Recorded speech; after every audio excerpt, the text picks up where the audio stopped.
Há um contraste nesse texto da doçura que há no mel com o amargo profundo e intragável do fel, que se debruça nas linhas sedutoras do cordel.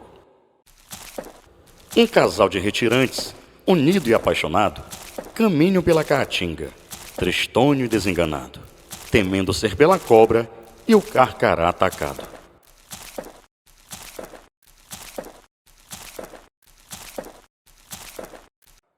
Sob o calor escaldante daquela terra esquecida e sentindo a ameaça da dupla vil e atrevida, assustado o casal pensa em tirar a própria vida.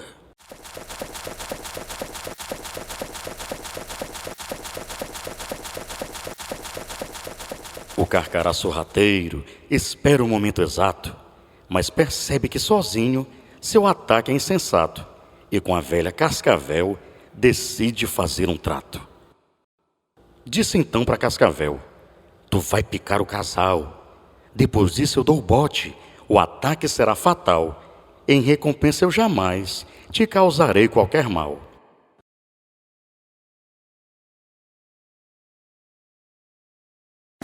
Quando o carcará e a cobra decidem enfim atacar, eis que surge a asa branca e consegue evitar, afugentando a tal dupla que resolve se ausentar. Depois disso, a asa branca disse a moça e o rapaz: sigam firme com esperança, não percam a fé jamais, e acreditem nos seus sonhos, pois quem crê sempre é capaz. O casal, ouvindo aquilo, decidiu seguir em frente, descortinando a caatinga sob o sol incandescente, carregando a esperança de um futuro diferente.